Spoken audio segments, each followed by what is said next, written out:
KOA News Time 6:54. Now on Colorado's Morning News, Swifties having an opportunity to sip on a Swift tea during this weekend of performances. It's a Long Island iced tea inspired cocktail, and it is served in a unique way. Swift tea. I like that. T-E-A. Swift tea. Automated. Not Swifter, Swift tea. Swift tea. The company by the name of Tended Bar will have kiosks placed around Empower Field this weekend where concertgoers can find a Taylor Swift inspired cocktail served without a human bartender. On with us to talk more about this innovative use of tech, it's Tended Bar CEO Justin Honeysuckle. Justin, thanks for joining us this morning.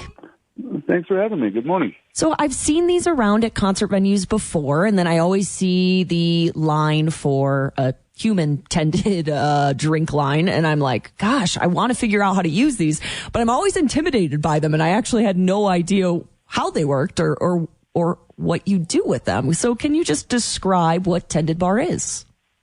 Of course. Well, it's funny you say that because right now we're actually launching it tonight at Empower Field, and we launched it around the country over this last week. But traditionally speaking, you would scan a QR code and register on your phone before you had access to the bar. Now you're able to just walk right up. Somebody's going to check your ID in the front of the line. You're going to walk up, take one picture of your face. If you're in the system already, you will have immediate access to to pick your cocktail and pour. If you're not, it'll ask you to insert your phone number for your text receipt at the end of the night.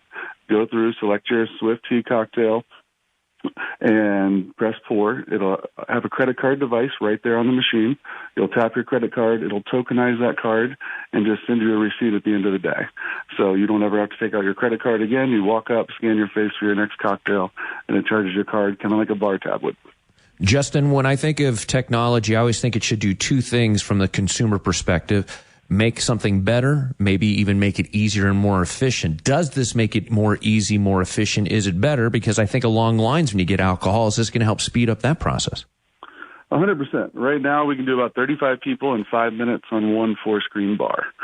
So, you're doing a whole lot more transactions than you would at a normal bar where if you're the fourth person in line, your average is about 9 to 12 minutes to get that drink. The other side of it is consistency. You've got thousands of people in one area. Tonight it's going to be 70,000 people or something along those lines. And you've got a couple thousand bartenders that, there's not a craft bartending experience we're trying to emulate. We're trying to enhance your Taylor Swift experience tonight. And that's what you're there for. So get your drink fast, go enjoy the show, and know you can come back and get another one just as quick the next time. Justin, let's talk about the safety aspect of this. Obviously, with a human bartender, they're able to tell when a fan has had too much and can stop serving them. But how does this work when it comes to being overserved? Well, there is a gatekeeper. You are going to have a customer service agent at every bar. So there's going to be somebody there manually checking, making sure you're not too inebriated or anything like that. But we also have factors that we can include in our systems that have maximum drink limits before you have to have a sobriety check.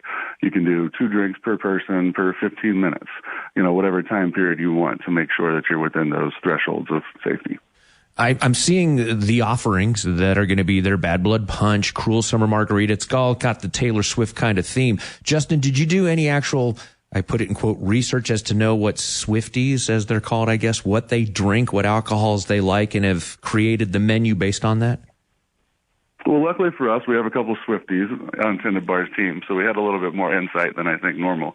And honestly, most of the concerts out there, because we do so many around the country, there's definitely trending drinks right now, and that's something I think that we bring to the market, that we can see that data. We can see what we sell in, Carolina and Atlanta, et cetera, and just kind of gauge the market based on that. So we tried to tailor the drinks as much to the crowd as possible so they could have the best experience.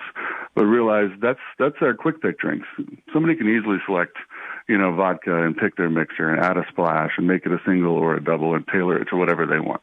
And then, Justin, let's talk cost. Is it comparable to if you were just going up to any person in order to order a drink? Are they comparable with every venue's normal prices?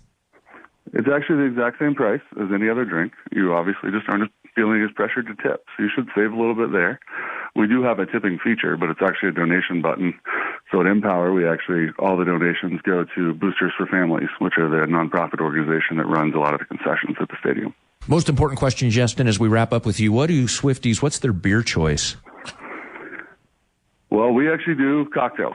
So in Empower, I we just only was focus curious. on cocktails. Well, your staff people would know that there's got to be people there that like to consume beer, possibly. But We anyway. do. And we do beer and built-in machines. In all of our mobile units, we don't do beer just because refrigeration doesn't travel very well. No, I totally understand. Just having some fun with you. Justin, thanks so much. It's very fascinating. Love to see how technology and all this is converging on an event like this. Thanks for coming on and sharing it with us. Thanks for having me. I appreciate it, guys.